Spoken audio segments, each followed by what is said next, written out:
Alloys. Okay, an alloy is a homogeneous or heterogeneous mixture of two or more metals. Okay, you already know it. That is, examples are brass, bronze, solder, etc. Okay, or a homogeneous or heterogeneous mixture of one or more metal with certain non-metallic elements. Okay, it can be a mixture of two or more metals only, and it can be a mixture of non-metallic elements with metals. Okay, so that's why we call it as a homogeneous when there are two types of metals, okay, are mixed. It's homogeneous, or a heterogeneous mixture when two or more, okay, metal or non-metal are combined. Then if you say homogeneous alloys, so these are the example of homogeneous um, alloys, okay, brass, bronze, etc. Then we talk about the heterogeneous alloys. Heterogeneous are cementite, okay, iron plus Fe3C, where you can see that here iron and its carbonic form is combined. Then tin, lead, solder, okay, perlite also is also example, okay, iron oxide is here. Okay, this is the difference between cementite and perlite, that in this only iron is present here and it has iron oxide. Then you can easily understand the Fe3C here. Then heterogeneous alloys, an alloy is prepared by melting the component metals and non-metallic elements, followed by cooling the resultant homogeneous mixture. Okay, how it can be prepared?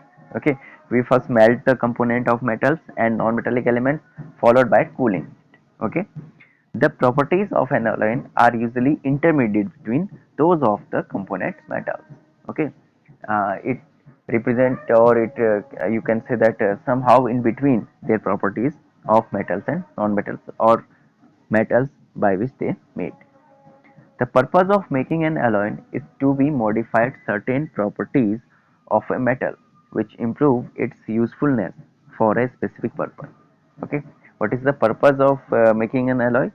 So, to modify certain properties of a metal which improve its usefulness for a specific purpose. For example, if you say gold is often alloyed with copper for making ornaments, okay, this is because gold is too soft to be used for making jewelry items.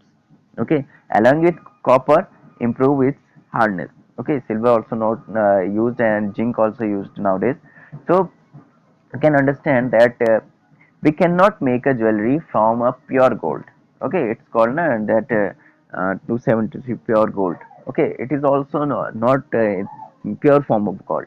Okay, whenever we use gold in case of jewelry, okay, whenever to make an any ornament, we have to mixing some other metal with it, then we can only make the jewelry, because the pure gold is very much soft, so it can be broken. Okay, it ultimately broken when we want to be make any jewelry. Then in general, alloying is done for achieving any one or more of the following objectives in a metal. Okay, first is to modify the appearance and color. First thing, we just use it to modify the appearance and color. Second, to increase hardness and tensile strength. Third is to increase resistance to corrosion. Fourth one is to increase resistance to electricity, and fifth one is to lower the melting point. Okay, these are the things. First, we have to modify appearance and color. We already read about it. Then to increase hardness and tensile strength of in the example of gold. To increase resistance to corrosion. Okay, as in case of iron. Okay, we just coating it with a zinc, and this process is known as galvanization. Sometimes it asks also. Then to increase resistance to electricity also. Okay, as you know that copper wire is just covered by some if you say that other metals. Then the lower to lower the melting point, okay, as in the case of aluminium. Then next thing is to modify casting ability. Okay, then third next is to modify chemical reactivity also. Okay, so these are the uses of alloys. Then one word is come here, amalgams. Okay, the homogeneous solution of a metal in mercury is referred to as amalgam of that metal. Okay, when we talk about the amalgam, So now see the homogeneous solution of a metal. Okay, the if you see the condition, homogeneous solution will be there. Okay, in mercury is referred to as amalgam of a that metal. So amalgam are also alloys. Okay, it is not a different term. We just do use the term of amalgam because it is of mercury, as where we do read about the galvanization. Okay, when the coating of zinc is done in iron. So this is like this. Okay, several metals like gold, silver, zinc, sodium, potassium, etc. dissolved in mercury to form amalgams. Okay, many metals are there: gold, silver, zinc, sodium, potassium. Okay, iron does not dissolve in mercury. Okay, this is one case that iron does not dissolve in mercury. Some common amalgams are sodium amalgam. Okay, Na Hg, zinc amalgam, Zn and gold amalgam, AuHg. Okay, so these are the example of amalgam, may be asked sometime. Then alloys of aluminium. Okay, if we have to understand the important alloys of aluminium, their composition and uses are given in table 7.2. First is magnesium. Okay, percentage composition of magnesium is aluminum present 95, magnesium, aluminum composition is 95% and magnesium is present just 5%. And what are the important characteristic of it? Very tough, strong, can be worked on a lathe, can be take high polish. Okay, and its uses for making machined articles and balances. Okay, so this is the use of it. Second is dural aluminum. Okay, in this aluminum present 95%, magnesium 0.5, manganese 0.5 and copper is 4%. So important characteristics of it: light, strong and tough, and it uses for making airships. Then alloys of copper and zinc. Okay, first is brass. Sometimes their composition asked. Okay, in exams may be asked, and whenever you face the competitive exams, this type of examples are asked. Okay, so you have to keep in mind whenever we talk about the brass alloy, it means copper and zinc are mixed in it. Okay, sometimes questions also asked what are the metals are mixed with each other to make a brass. So copper and zinc, and 80% of copper are there and 20% zinc. Okay, so characteristic of it: malleable and ductile. Okay, resistant to corrosion, can easily be cast. Okay, then uses: cooking utensils, for making cooking utensils, wires. Okay, cartridge map caps, parts of machinery, etc. Then bronze. Okay, you have to not be confused about the brass and bronze. You have to, if you clear now, okay, you can understand in future also. So bronze is copper, zinc and stainless are there. Okay, three things are there, in which 80% of copper, zinc is 10%, stainless is 10%. It is hard, easy to cast, can take up good polish also. Its uses in making coins, statues, okay, utensils and control valves also. Third is gunmetal. Okay, in gunmetal, three things are same as bronze. Okay, copper, stainless, zinc, but lead are mixed in it. Okay, only 1% of amount it. Okay, and zinc also 1%, stainless 8%, and rest of 88% is copper. Hard and brittle is what? Bearing, gears, etc. Okay, it we use in like this. And German silver. Okay, the name is German silver given to this. So as you know that it is given a silver luster. Okay, silver luster and high electrical resistance, that's why it is called German silver. And it is made up of copper, zinc and nickel. Okay, 50% of copper, zinc also 30%, nickel is 20%. Then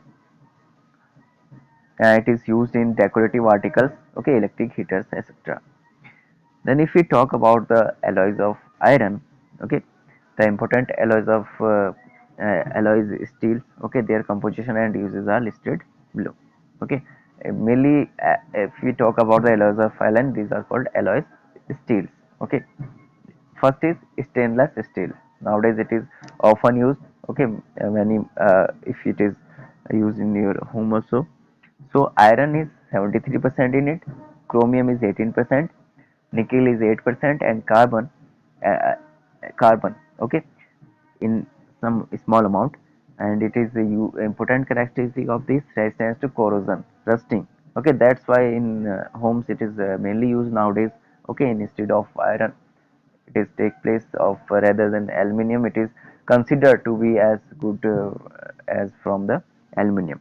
So it is used in household utensils, ornamental pieces, shaving blades, etc. Then manganese steel. Manganese steel is made up of iron, manganese, and carbon 1% only. Okay, and it is hard, resistance to corrosion, acids, and alkali. Okay, if you use it, uses it in cutlery and surgical instruments. Next is tungsten steel. Tungsten steel is made, as the name suggests, tungsten is also in it. So iron is 84%, okay, and tungsten amount is 5%, carbon is 1%. It is very hard, as you know that tungsten is the hardest metal. Then we use it in cutting tools. Then in last, nickel steel. Okay, nickel steel is made up of, as the name suggests, nickel also present is there in 36%, iron. Okay, whenever we talk about the alloy of iron, alloy of copper, alloy of aluminium, okay, their amount will be maximum in it, as you see on also there in tables. Then important characteristic is hard and elastic. It there. Electric wire cable, automobile part, its uses. Then alloys of lead. Okay, there are two types of alloys found of lead. First is soft solder, second is type metal. In soft solder, lead is present 50% and stainless is 50%. Okay, it has low melting point. Okay, if you see, whenever if you go to market, okay, to soldering, and if you are to join the electric fuses, somehow your some mobile get damaged or anything, okay, any electrical instrument, so you often see this white colored substance there. Okay, it is silver color mainly. Okay, so it has very low melting point, that's why it is used for soldering. Okay, and type metal is there. Type metal is lead is 70%. Okay, and if you see that stiffness is 20% and stiffness is 10% is there. It has also low melting point and easy to cast. Okay, then for making type letters for printing, so mainly it is used as a type metal. So there are some important points to remember. Okay, first thing is the process used for the extraction of a metal in the pure form from its ores is called metallurgy. Second is metals are electropositive elements and have a tendency to form positive ions by losing their valence electrons. The number of electrons lost by an atom of a metal to form positive ion is the valency of that metal. Okay, so the number of electrons lost by an atom of a metal to form a positive ion is the valency of that metal. Sometimes it's asked also what is the valency. Non-metals Non-metals are electronegative elements and have a tendency to form negative ions by gaining electrons. The number of electrons gained by an atom of a non-metal is the valency of that non-metal. Okay, so this is the difference between valency of a metal and a non-metal. The metals are placed at the left, in the middle, and at the bottom of the periodic table, whereas non-metals on the right hand side of the periodic table. Okay, this is I already told you anytime. Elements belonging to group first A, that is lithium, sodium, potassium, rubidium, cesium, and francium, are called alkali metals. They possess low density, low melting and boiling points, low ionization energy, high electropositive character, and are highly reactive. They get tarnished in air, okay, and react with water, oxygen, and halogens. They are strong reducing agents. So the elements belonging to second A group, okay, that is beryllium, magnesium, calcium, okay, cerium, barium, and radium, are called alkaline earth metals. They are also quite reactive but less reactive than alkali metals. They are also act as reducing agent. Okay, you have to keep in mind that group second A, these metals are act as reducing agent. And the activity series, okay, you have to also keep in mind lithium is in first, then sodium, calcium, magnesium, okay, aluminum, zinc, iron, okay, and so on, okay, like this. And hydrogen is intermediate in all of them, okay. So you can easily understand these are strong reducing agent which is just above the hydrogen, and these are low reducing agents. Reactivity of metals and thermal stability of their oxide decreases, okay, as we move down. Electrolytic reduction. Electrolytic reduction is used for the extraction of metals placed near the top of the activity series, that is sodium, potassium, aluminum, etc. Then chemical reduction is used for the extraction of the metals. You have to understand these two terms. Uh, when we use electrolytic reduction and when we use chemical reduction. Okay, when the extraction metal, okay, should be the near top of the active series, we use only electrolytic reduction. And when the chemical reduction is used when the extraction of metal present in middle, okay, of the activity series, that is zinc, okay, iron, stainless, lead, copper. Reduction of oxides ore is mainly done by carbon monoxide and hydrogen, okay, we already discussed about it. Then metals placed near the bottom of the series, that is mercury, okay, silver, are extracted by thermal decomposition of their oxides, whereas silver and gold are extracted by displacement from their salt solution. Okay, as they are very less reactive, so they can easily, okay, extract it from their oxides also by just thermal decomposition. The compounds of metals which occur in earth crust are called minerals, while the minerals from which a metal can be extracted profitably called ores. Okay, these are the things which you have to keep in mind. The compounds of metal which are occur in earth crust normally, okay, as it is they are known as minerals, while the minerals from which a metal can be extracted profitably are called ores. Okay, the impurities associated with the ore are called gangue or matrix. The extraction of a metal involves concentration of the ore, okay, conversion of the ore into oxide form, reduction of the oxide ore, and purification of crude metal. So these are the steps which is needed for the extraction of a metal. Then aluminium is mainly extracted from bauxite ore. Sometimes question also asked the ore of aluminium. The ore is first purified by Hall's process or Berer process. Aluminium is obtained by the electrolytic reduction of fused, okay, this alumina containing cryolite and fluorosulfur, which we just read now.